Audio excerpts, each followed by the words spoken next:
On the evening of my son's 38th birthday, I stood in the great hall of our Oakwood estate, surrounded by candlelight and polite laughter that felt more like obligation than joy.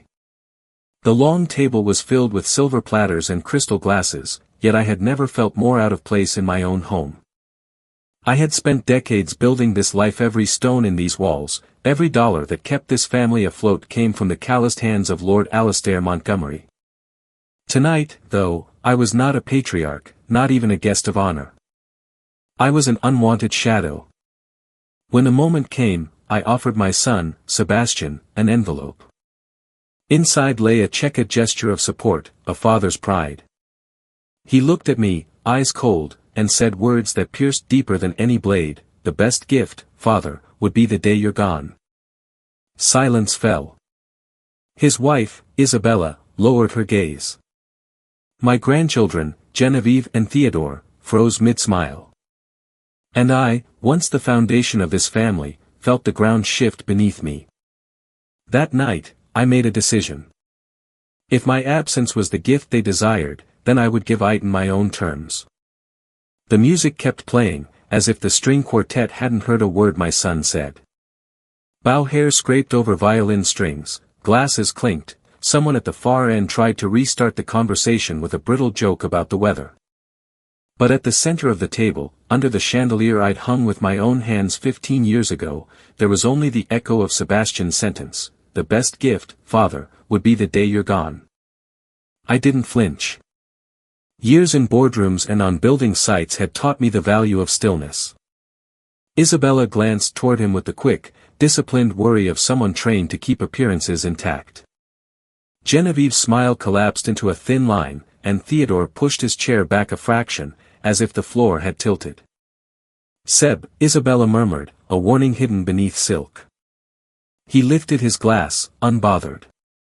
"To truth," he said, as though that absolved the cruelty. A few obliging guests lifted theirs and pretended it was witty. I let my gaze move past my son's face, the same Montgomery jawline I'd seen in my mirror for decades, and settled on the far wall where Lady Eleanor's portrait watched over us. Oil on canvas, the artist had caught her eyes just right, steady, warm, impossible to lie to. "Don't mistake kindness for weakness," she'd told me once, when the first real money started to grow legs and opinions. A server materialized at my elbow. "Shall I clear the salad, Lord Montgomery?" "Leave mine," I said, though my appetite had gone the way of the old Chicago stockyards: noise, smoke, and then nothing but an empty lot. The server bowed and vanished, feet soundless on oak. I'd refinished myself the summer Eleanor lost her hair and asked for sunlight in every room. "Father," Sebastian continued, "don't brood. I'm only saying what everyone thinks." He gestured down the table, inviting the room to co-sign his bravado. "You've hovered long enough. It's time. For space." "Space," I repeated, quietly. The word had range. In my head it filled with nights on scaffolding, with the blueprints I'd redlined until dawn, with the cold mornings I'd left before sunrise so the payroll cleared and my son never felt a draft. Space. The kind a father carves with his back so his children don't have to. "Grandfather," Genevieve said, voice small, "did you bring the lemon tarts?" The chef said. "Yes," I said, and forced a smile that didn't hurt her. "They're in the kitchen. The same ones your grandmother taught me." She brightened, then remembered her father's performance and let the brightness die neatly, like a candle pinched between fingers. "Forgive him," Isabella whispered across the rim of her glass, to me or to the room, I couldn't tell. "He's had a long week." She didn't meet my eyes. She was always careful not to, as if prolonged contact might obligate her to choose sides. I folded the envelope with the check back into my jacket. It was not small. It would have cleared the shortfall my accountants had flagged in Sebastian's venture, his third in 5 years, without denting the principal I'd spent a lifetime protecting. I had brought it thinking generosity might be heard if disguised as celebration. I should have known better. In some houses, gifts are bridges. In this one, they had become battlements. "Mr. Halley," I said to the quartet's leader, would you favor us with something of your choosing? He nodded, grateful for something ordinary to do, and the room welcomed the distraction as eagerly as a parched field takes rain. Conversation resumed, light and quick, like birds that scatter and settle again after a gunshot. I stood. No one tried to stop me. The chair's legs scraped softly, the sound seemed indecent. I set my napkin on the table, aligning the fold with the grain, a useless act of order. Enjoy the evening, I told the guests. The words were polished, hostly. The truth was something else entirely. I needed air not printed by money. The corridor away from the great hall smelled like wax and lavender. Eleanor had chosen that scent, it clung to banisters and memory. I passed the library, paused, then stepped inside. The lamps threw a gentle pool of amber across the rug. First editions lined the shelves, spines napped with age. I'd hunted some of them down in dark shops with Eleanor's hand in mine, bargaining in whispers because reverence feels louder than cash.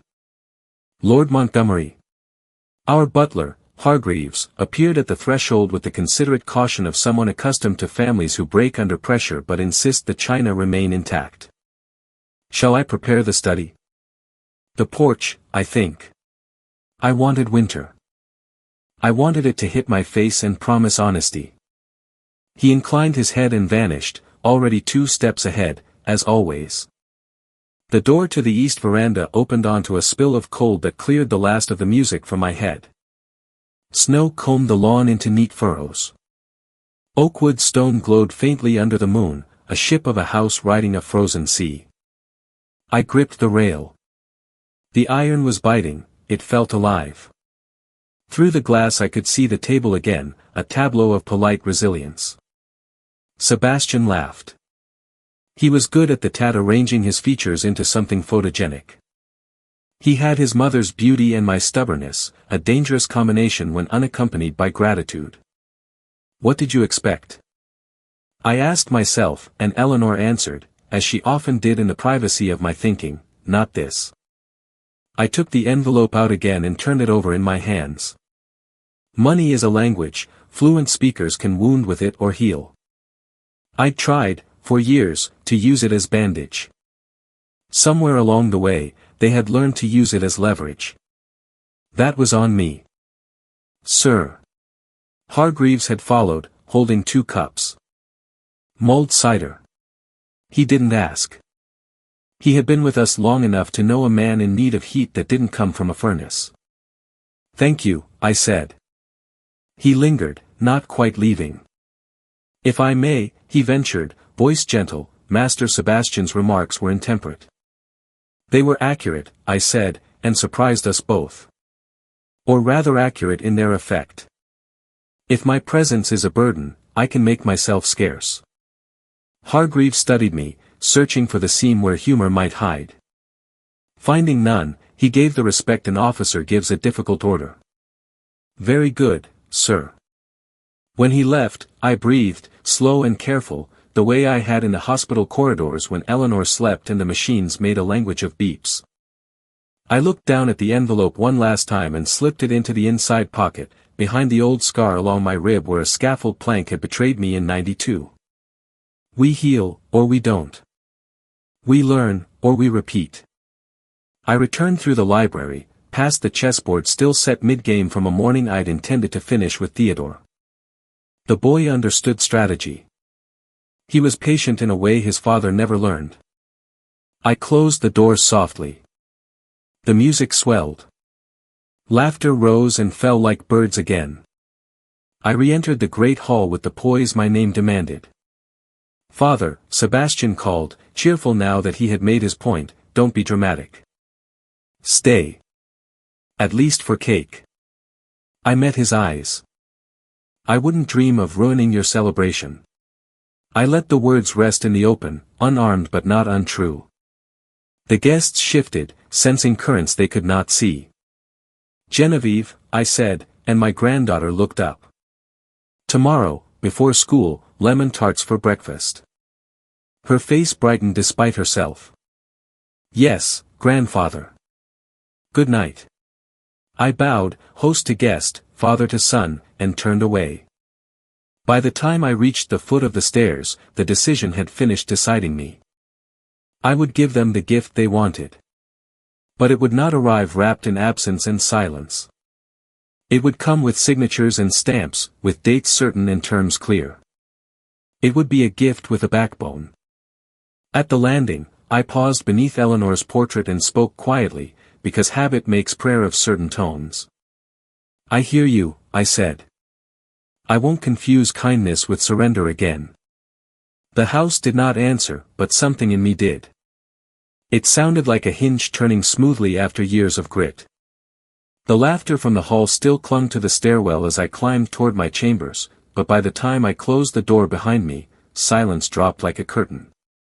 The oak-paneled walls of my bedroom, usually a shelter, felt cavernous.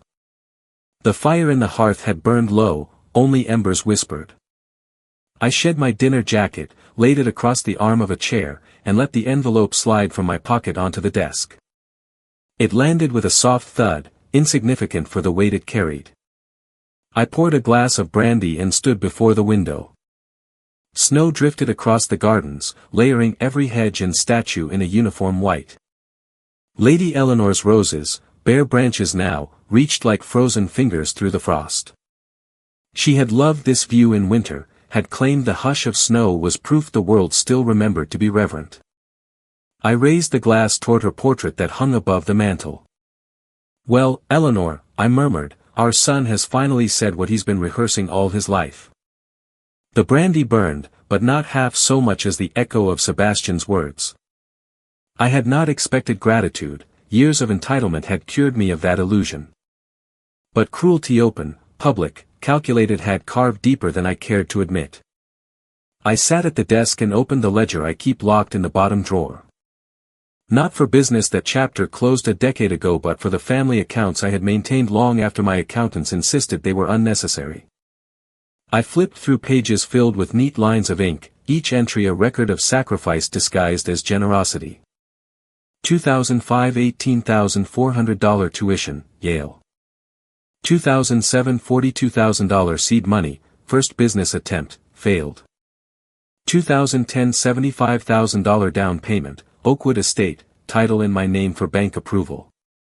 2012 $14,700, debt settled discreetly. 2015 $27,000, medical bills for Genevieve. 2017 $39,500, car loan cleared. 2019 $68,000, second venture bailout. 2022 $51,300, mortgage arrears caught up. The numbers marched across the page, merciless in their honesty. I totaled them with a slow hand, over $400,000 funneled into my son's life. Each entry had felt, at the time, like duty. Tonight they felt like chains I had forged myself. I leaned back, the leather chair creaking. For the first time in years, I asked myself a question I had avoided: when did help become captivity? I thought of Eleanor again. She had warned me, her voice soft but firm, "Alistair, you can give a man tools, but not his backbone. Don't let love become ransom." I had nodded then, certain I knew better. I rose, restless, and paced the room. The house around me was heavy with history, with memories. Every hall smelled faintly of polish and lavender because she had wanted it so.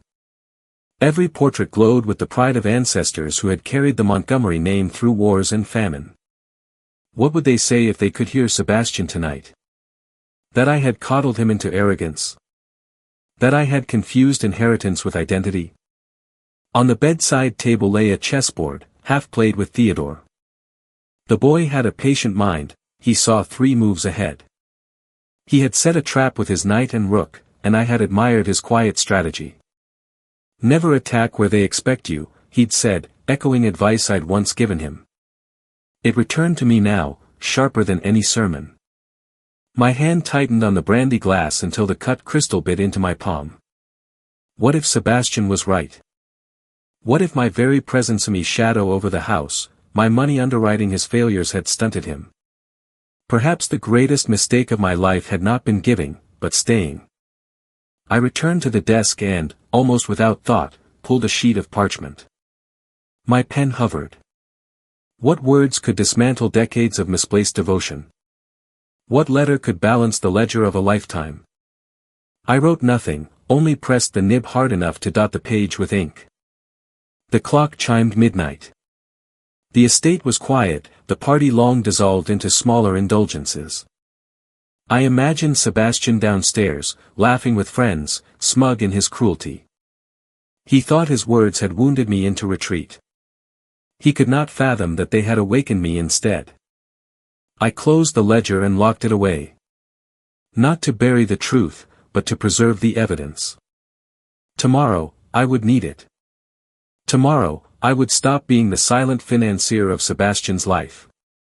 Tomorrow, I would decide whether Montgomery blood still meant Montgomery honor. As I extinguished the lamps and lowered myself into bed, the words pulsed in my skull like a drumbeat: the best gift would be the day you're gone. Very well, my son. You shall have it. But not the way you imagined. The next morning broke gray and brittle, the kind of winter dawn that turned the windows to mirrors. I rose before the household stirred, pulling on a wool coat and stepping into the study with ledger in hand. Coffee steamed on the desk. Hargreaves had anticipated me again, his silence a comfort. I spread the ledger across the polished mahogany. The inked columns stared back, each entry a monument to a mistake. Numbers, when aligned, do not soften, they accuse. I turned to a fresh sheet, drew a line down the middle, and began to copy them in order, decade by decade. 2003 $9,600, debt from Sebastian's failed engagement party. 2005 $18,400, tuition at Yale. 2007 $42,000, first business venture, collapsed in less than a year. 2010 $75,000, down payment for Oakwood, with the title deed in my name. 2012 $14,700, gambling debt quietly cleared. 2014 $21,000, Clara's medical complications. 2015 $27,000, Genevieve's emergency hospitalization. 2017 $39,500, Sebastian's new car, purchased in my name. 2019 $68,000, second failed venture. 2021 $47,000, tax arrears covered discreetly. 2022 $51,300, mortgage arrears again. And now, 2023 another check, $25,000, unsigned and returned to my pocket. I totaled the column. The figure stared back, $438,500. Nearly $500,000 poured into one man's comfort, his ventures, his mistakes. $500,000, and in return I had been told that the best gift would be my absence. The pen trembled in my hand. Rage wanted to scribble across the page, but rage is noisy and short-lived. What I felt was heavier, disappointment, calcified into something unmovable. I remembered Eleanor's voice again, "Don't let love become ransom." Had I? Every time Sebastian stumbled, I wrote another check, believing I was protecting him. In truth, I had been protecting myself from shame, from whispers that a Montgomery heir had failed. I had shackled him with money and called it mercy. I closed the ledger and reached for the safe built into the wall. The key turned with a click, and I drew out the thick folder inside deeds, loan contracts, mortgage statements. I laid them on the desk in order. The truth was printed there in legal typeface: the estate remained mine. I was the guarantor, the owner of record, the one the bank recognized. Sebastian had lived under a roof I alone held the keys to, yet he had spoken as if the house were his dominion. The irony pressed a grim smile from me. My son, so eager for my absence, had built his life upon foundations I alone could shake. Lord Montgomery. Hargreaves appeared in the doorway, discreet as a shadow. "Shall I prepare breakfast in the conservatory?" "Later," I said. "Bring me the last 2 years of mortgage statements. They're filed under Oakwood." He bowed and vanished. Within minutes he returned with a neat stack, the last installment due staring at me from the top, $43,127.89. There it was. The chain's final link. I traced the numbers with one finger. If I paid this off, the estate would be indisputably, irrevocably mine. No banker could question it, no lawyer could twist it. It would be a deed sealed in stone.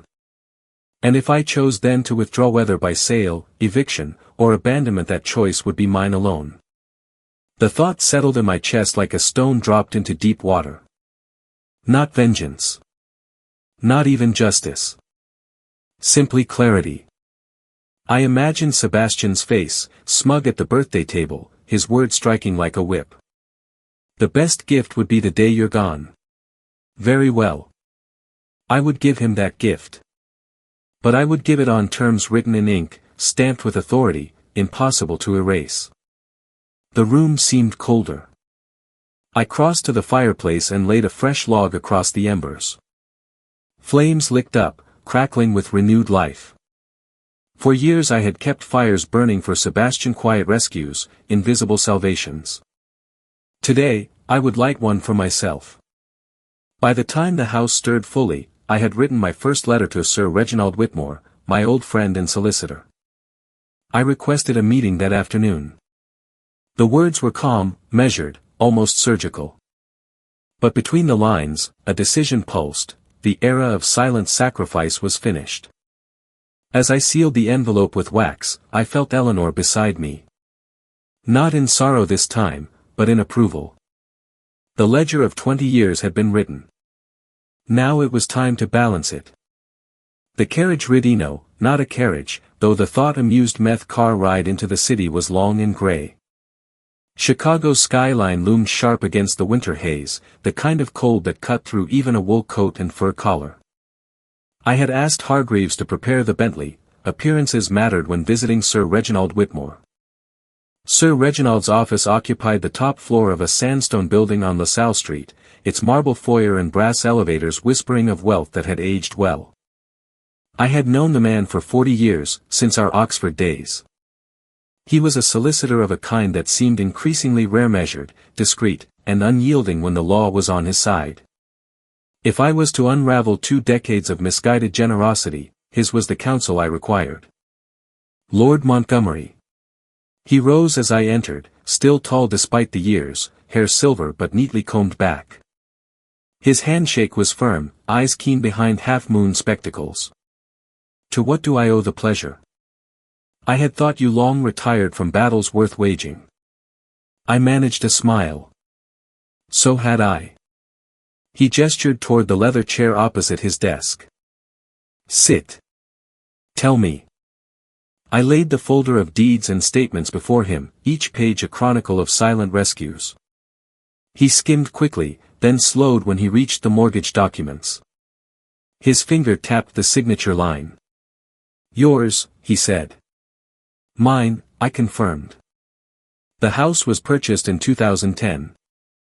Sebastian's credit was insufficient. I put down the deposit, signed the mortgage. His name appears nowhere on the deed. Sir Reginald leaned back, steepling his fingers. And the balance? 43,127.89 cents, I said. I can discharge it tomorrow. A thin smile curved his mouth. Then the estate will be indisputably yours. Not merely in spirit or in family tradition, but in the eyes of the state. No court, no bank, no ambitious heir could contest it. The words settled in the room like iron weights. For years I had thought of Oakwood as my son's inheritance in progress, a nest he might feather into his own. To hear it laid bare that it was mine, utterly and legally mine, ignited a clarity I had not known I craved. Tell me plainly, I said. If I wished to remove him, what would the law say? Sir Reginald's eyes sharpened. Tenant law applies, though weakly, given the circumstances. You may issue notice. 14 days is sufficient under Illinois statute for occupants without lease. If they do not vacate, the courts will favor you without hesitation. Especially given these documents. He tapped the folder again. You have been indulgent, Alistair. Indulgent to a fault. I exhaled slowly, letting the truth fill me. He stood in my own hall, Reginald, and told me the best gift I could give was my disappearance. The solicitor's expression softened, though only slightly. Then give it. But not as a penitent. Give it as a lord in command of his estate. Leave on your own terms, with your dignity intact, and with the law as your sword. I thought of Sebastian's face, smug and ungrateful, of Isabella's lowered eyes, of my grandchildren caught between loyalty and discomfort. I thought of Eleanor's portrait, her gaze steady, her warning unheeded for too long. What would you have me do? I asked. Pay the mortgage, Sir Reginald said crisply. Secure the deed in your safe. Draft a notice formal, clear, mercilessly polite. Leave it where he cannot ignore it. And then, he paused, studying me as if weighing my strength. Then remove yourself. Absence will do what presence could not. It will teach him what walls truly held him. I felt the old steel stir in me, the part that had negotiated contracts worth millions, that had built towers against impossible odds. It had slept beneath years of sentiment, but it had not died. Very well, I said. I will do exactly that. He leaned forward, pen scratching across thick paper. In minutes, he had drafted the notice, 14 days to vacate. Non-negotiable. His handwriting was as precise as ever, black ink cutting the page like a judge's gavel. Sign here, he said. I did, my name bold against the parchment, Alistair Montgomery. A line of ink, but it felt like a hammer striking stone. Sir Reginald blotted the signature and slid the paper into a folder. I'll have a copy notarized and delivered to you by morning. The rest, my friend, is in your hands. I rose, feeling taller than I had in years. Thank you, Reginald. He clasped my hand once more, eyes intent. Do not falter, Alistair. Mercy has its place, but so does resolve. Your son must learn which is which. Outside, the city wind cut like knives, but I welcomed it. I stepped into the Bentley with the folder under my arm and a strange calm in my chest. For 20 years I had carried the Montgomery name as shield and burden. Now, for the first time, I felt it become a weapon. As the car pulled away, I looked back at the tower where Reginald's office gleamed against the pale sky. I knew the next move. Tonight I would write the letter. Tomorrow I would pay the debt. And when Sebastian next looked at me, it would not be as a shadow. It would be as a man who owned the very ground beneath his feet. The house was quiet when I returned that night, a silence almost ceremonial. The chandeliers were extinguished, the long oak table bare, but the air still seemed thick with the words my son had spoken. The best gift is the day you're gone. They replayed like a hymn out of tune, gnawing at my chest. I retired to my study, a room few dared enter. Its shelves bore leather-bound volumes and ledgers I had once pored over with Eleanor in the years when our lives were expanding, not collapsing. The mahogany desk glowed faintly in the firelight, and on it I spread out the documents Sir Reginald had reviewed. My estate. My deed. My name, Alistair Montgomery, written in blue ink 15 years prior. The last barrier between me and unshakable ownership was a number, $43,127.89. A sum that once would have seemed trivial, now weighted with symbolic gravity. It was not just money, it was release. I dialed the bank. An endless chorus of automated prompts greeted me before a human voice answered. Chase Mortgage Services. This is Clara. How may I help you? I recited my account, my security credentials, each syllable spoken with soldierly precision. She placed me on hold. Vivaldi's violins filled my ear, thin and ironic. Mr. Montgomery, she returned at last, I have your mortgage account here. Remaining balance, $43,127.89. Would you like to schedule your monthly payment? No, I said evenly. I would like to pay it all. Now. In full. There was a pause. Sir, are you certain? I am. Very well. We can transfer directly from your pension account ending in 5632. Funds will be withdrawn immediately. Her voice was businesslike, unaware she was officiating a funeral, the death of their illusion, the end of my son's imagined inheritance. I authorized the transfer. Seconds later, she spoke again, her tone bright. Congratulations, Mr. Montgomery. Your property at Oakwood Estate will be marked paid in full within 48 hours. You'll receive your satisfaction of mortgage document by certified post. I leaned back in my chair. Thank you. When I ended the call, the fire had burned low. I stoked it absently, watching sparks leap and fade.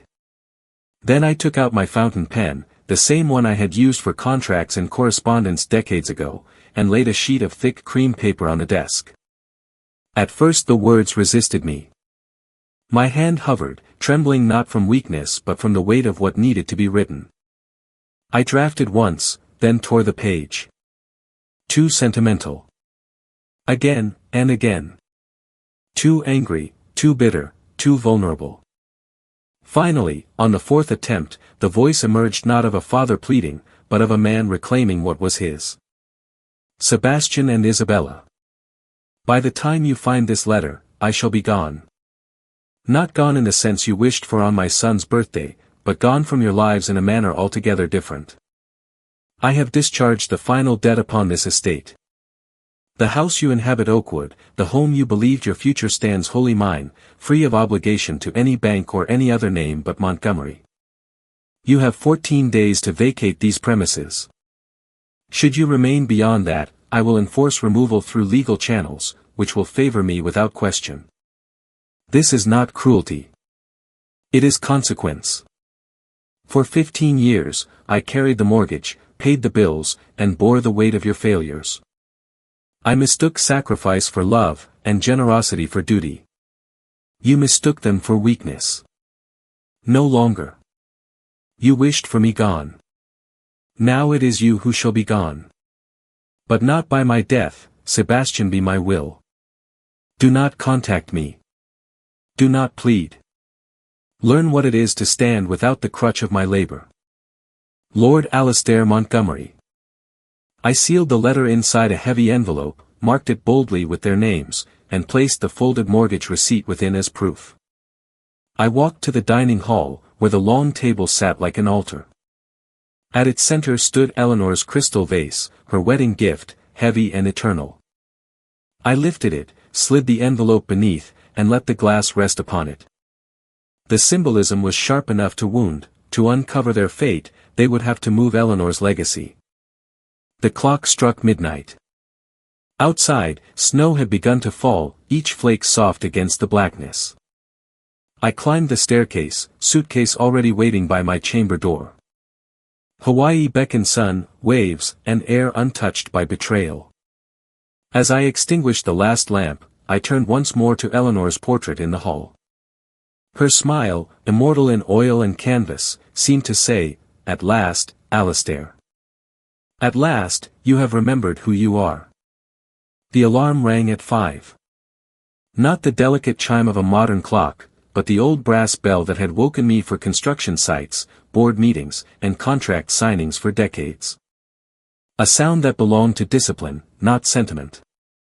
I silenced it with one motion, dressed in the dark, and closed the suitcase I had packed the evening before. The house exhaled around me, timbers creaking, the faint hum of the furnace, the low murmur of sleep from rooms that no longer felt like mine. Somewhere down the hall, Sebastian's snore rose and fell, untroubled by the venom of his own words. Isabella slept lightly, I imagined, anxious even in rest. Genevieve and Theodore, innocent still, dreamed unknowing of the storm awaiting them when they descended for breakfast. I paused at the landing. The crystal vase shimmered faintly in the grey pre-dawn, Eleanor's memory pressing against my chest. The envelope beneath it waited like a coiled serpent. One touch, one glance, and everything would change. The front door opened with a whisper. Cold air struck my face like baptism. I pulled my coat tighter, carried the suitcase down the steps, and into the waiting car. The driver, a man named Ahmed according to the app, lifted my case into the boot with no questions. For him, this was another early airport run. For me, it was emancipation. As we pulled away from Oakwood, I turned once in my seat. The estate loomed behind us, windows black, the porch light glowing like a sentinel. For 20 years it had been my prison. This morning, it was only an address I used to occupy. Terminal 3, United? Ahmed asked. Yes. Nothing more was said. Chicago's skyline grew as we drove, dawn brushing its towers with pale gold. I watched in silence, letting the rhythm of the road pound out the fear, until only resolve remained. At O'Hare, I moved like any other traveler, suitcase tagged, boarding pass printed, shoes off at security. No one recognized me as the patriarch of a crumbling dynasty, no one cared that a man was leaving behind 2 generations to save his soul. Among travelers, anonymity is absolute. I found my seat at gate C-24 with 40 minutes to spare. A terrible airport coffee steamed in my hands. I had just raised it to my lips when the first vibration came. Sebastian. The name glowed on the screen, insistent. I let it buzz, then fall silent. One missed call. Then another. Then another. By the 12th, fellow passengers had begun to glance at me with irritation. I silenced the phone and set it face down. But I could not ignore the 13th. Curiositino, justice drove me to answer. What is this, father? Sebastian's voice tore through the speaker, loud enough that the family beside me startled. The letter. What madness have you done? I sipped coffee, calm as stone. You found it then. Good. You cannot do this, he cried. This is our home, our children's lives. No, Sebastian. It is my home. My life's work. My name on the deed. My coin in every brick. You mistook generosity for surrender. That mistake ends today. I could hear Isabella in the background, her voice shrill, tell him we'll call the lawyer. Then Sebastian again, breathless, you're destroying us. No, I said. I am liberating myself. Where are you? Come back. We can talk about this. We talked on your birthday. Your words were clear enough. The best gift was the day I am gone. Today, I give you that gift. A long silence followed. I imagined his face paling as realization struck. No bluff, no second chances. The manipulation that had worked for years lay useless. Finally, his tone cracked into pleading. Father, please think of the children.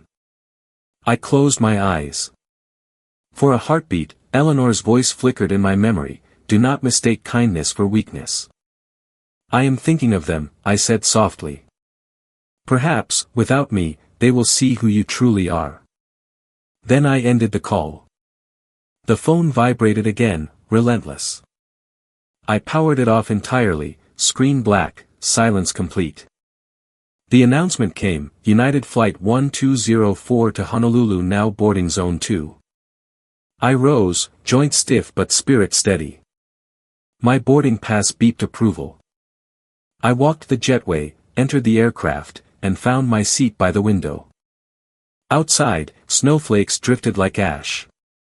As the engines roared to life, I pressed my hand against the cold oval glass. Chicago shrank below grids of streets, Lake Michigan steel gray, the prison of Oakwood receding into insignificance. Above the clouds, the sun burned fierce and clean. The seatbelt light dimmed. I ordered tomato juice, something I had never drunk before, and found it surprisingly sharp, alive on my tongue. Somewhere below, my son raged in a house that was no longer his, clutching a letter he could neither ignore nor undo. Somewhere ahead, Hawaii waited, bright and unburdened. For the first time in decades, I was not bound to their need. I was free. The first breath of Hawaiian air struck me like a revelation. Warm, damp, perfumed with plumeria, it erased in an instant the metallic chill of Chicago's December. As the plane doors opened, the hum of engines was replaced by the susurration of waves and voices speaking with unhurried cadence. I stepped into Honolulu Airport with nothing but a suitcase, a folded blazer over my arm, and the knowledge that my phone lay powered off. No one could reach me here. No demands.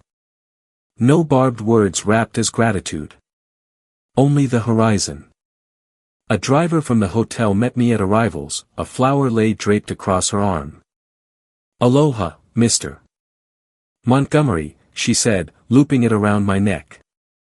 The blossoms brushed my cheek, soft and alive. I closed my eyes for a moment, inhaling sweetness I hadn't felt since Eleanor's garden in spring. The Hilton Hawaiian Village rose against the blue, sprawling and unapologetic. Its open-air lobby spilled into gardens where koi swam beneath stone bridges, children laughed, and strangers seemed less burdened than anyone I'd known in Oakwood. The bellman carried my luggage, but I lingered on the balcony the moment I entered my room. Below me, Waikiki curved like a golden bow. The ocean, impossibly turquoise, stretched until it swallowed the sky. Diamond Head loomed on the horizon, ancient and indifferent, a sentinel to every drama of humankind. I exhaled, long and deep, as though expelling years of poison. That first day I did nothing deliberately, nothing. I traded slacks for linen shorts, shoes for bare feet. I walked the beach until the sand burned my soles, then let the water cool them. I rented a chair and simply lay under the sun, my eyes closed to everything but the sound of waves collapsing in eternal rhythm. My mind wandered to Eleanor. She had once told me, long ago on our veranda, "When we retire, Alistair, let's go to Hawaii. Just us. The ocean will make us young again." We never went. Life intruded. Sebastian needed money for school. Then Isabella entered the picture with her taste for excess. Then Eleanor's illness, slow and merciless. Now, decades too late, I was here. Alone, yes, but not entirely.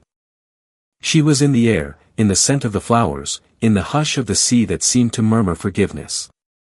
On the second day, I dared more. A surf instructor named Kai, bronzed and grinning, promised he could teach anyone. I laugh at 65 and surfing. But something in me rebelled against the voice that whispered, "Too late." I tried. I fell. Again and again I fell, water rushing into my nose, salt burning my eyes. Yet when, for 3 miraculous seconds, I found my feet and rode a gentle wave toward the shore, I laughed like a boy. Kai clapped me on the back. "See? Never too old, uncle." The third day, I climbed Diamond Head. Each step up the winding trail tested knees unaccustomed to such punishment. Young couples bounded past me, children scampered with endless energy, but I kept going. At the summit, when the Pacific spread beneath me, endless and defiant, I understood, endurance mattered more than speed. I stood there, breathless but triumphant, and whispered to the wind, "I am still here." The days blurred into a rhythm of rediscovery. Morning fruit from a market pineapple so sweet it dripped down my chin. Afternoon naps beneath palms where hermit crabs scuttled across my towel. Evenings with rum darkened my ties as the sky bled orange and crimson, then violet. Each night, I dreamt of Eleanor. Not the frail woman confined to her sickbed, but the laughing girl in her yellow sundress, holding baby Sebastian in her arms, looking at me as if I were unshakable. In the dreams, she said nothing. She only smiled. That was enough. By the 7th day, I realized something had shifted. The anger that had propelled me onto the plane, that had fueled every sharp stroke of my pen in the letter, had thinned like mist in sunlight. What remained was quieter, not vengeance, not even victory. Freedom. One afternoon, I sat with a notebook purchased from a beachside shop. I began to write not legal notes or financial tallies, but thoughts. What shall I do next? Sell Oakwood and return here? Purchase a cottage near the sea? Or perhaps stay in Chicago but live as I please, smaller house, simpler life, consulting work if I wish? I wrote down another possibility and chuckled at it. Perhaps I'll fall in love again. The notion felt absurd, and yet, so had surfing, so had leaving Oakwood behind. And yet I had done both. At Pearl Harbor, I stood in silence above the sunken hull of the USS Arizona, oil still rising in iridescent tears. I thought of sacrifice, true sacrifice, not the kind twisted by Sebastian into chains of obligation. The sailors there had given everything for country, for comrades. I had given years to a family that spat at the gift. One was noble, the other was not. The difference clarified everything. That evening, back on my balcony, I raised a glass of local beer to Eleanor's photo, tucked into my pocket since I left. I've done it, my love, I whispered. I've remembered myself. The waves answered with their endless applause. For the first time in years, perhaps in decades, I felt not just alive but unburdened. Hawaii was not the end of my story, it was the prologue to a new one. And back in Oakwood, my son was learning what it meant when the foundation beneath him crumbled. The day of return dawned reluctant. I stood on the balcony of my Waikiki suite, suitcase already zipped, watching the Pacific turn gold in the first light. The ocean murmured a farewell, as though reminding me it would still be there when I needed it again. I whispered back, I will return, and believed it. 9 hours later, the airplane descended into Chicago's iron-gray winter. The skyline rose, familiar and indifferent. Snow clung to the rooftops, the streets slushed with the grime of December. It was as though Hawaii had been a dream, and this city a rude awakening. But I carried warmth within me now, sunlight that no storm could extinguish. A taxi carried me from O'Hare to Oakwood. The driver spoke little, and I was grateful. My pulse quickened as we turned onto the avenue where my estate loomed. The iron gates stood ajar. The driveway was empty. No Sebastian's battered sedan. No Isabella's luxury vehicle purchased on credit. Just silence. I stepped from the car, suitcase in hand, and unlocked the door. It swung inward with a groan. The house echoed.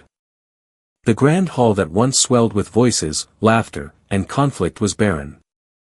The gilt-framed mirror still hung above the mantel, but beneath it the long oak table was gone. Only my recliner, Eleanor's gift on my 50th birthday, remained like a loyal sentinel in the middle of the living room. I walked slowly from room to room. Their furniture gone. Their ornaments gone. Even the children's toys stripped away. Only indentations in the carpet showed where their lives had squatted for 15 years.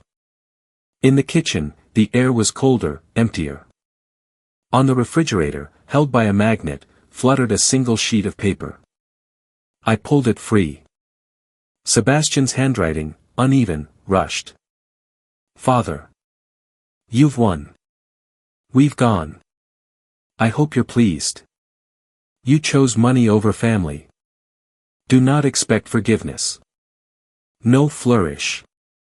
No plea. Just that sour epitaph. I laughed short, bitter, then strangely light. No, Sebastian, I murmured to the silence. I chose myself over being used. There's a difference. I tore the note in half, then into quarters, and let the pieces fall into the trash bin. Their rustle sounded like the turning of a final page. Upstairs, the guest room stood hollow, carpets bare where their bed had once sagged. The children's rooms were stripped clean, closets yawning empty. I paused at the window of Genevieve's room, where pink curtains had once billowed, and whispered a prayer that she might grow freer than her parents. Back in my study, the fire had long gone cold. I laid my hand on Eleanor's portrait. Her painted smile seemed softer now, approving. It is done, I said. At last, it is done. The phone on my desk blinked with voicemails, but I ignored them. I powered the device once more, deleted every message, every number tied to Sebastian or Isabella, and blocked them. The silence that followed was profound, liberating. That night, I brewed coffee and sat in Eleanor's chair by the window. The estate around me was empty of their chaos, but full of my presence again. Mine. Every creak of the floorboards, every breath of the furnace belonged once more to me. I called Sir Reginald. He answered on the second ring. "They're gone," I said simply. "Good," he replied. "How do you feel, Alistair?" I looked around the quiet halls, through the frost-laced windows at Oakwood's snowy grounds. Lighter. Like I can breathe again. Like the house itself is breathing again. "And what will you do now?" I smiled, the expression unfamiliar yet welcome. "Perhaps sell it. Perhaps keep it and rent. Perhaps return to Hawaii. I have options, Reginald. For the first time in years, I have options." "Then you have already won," he said. We spoke a little longer, about logistics and signatures, but my thoughts drifted back to the notebook I had filled in Hawaii. A cottage by the sea. A smaller place. Travel. Perhaps love. After the call, I fetched Eleanor's anniversary photo from the drawer and placed it beside me. Her younger self smiled eternally, her eyes alive with the fire I had first fallen in love with. "I did it, my love," I whispered. "I chose myself. At last." The silence did not answer, but I felt her approval nonetheless. Outside, Oakwood lay under snow, hushed and expectant. Inside, I sat with coffee warming my hands and the knowledge that my life, once squandered on the ungrateful, now belonged to me. They had wanted me gone. They got their wish. But not by my death. By my decision. And in that choice, I was more alive than ever.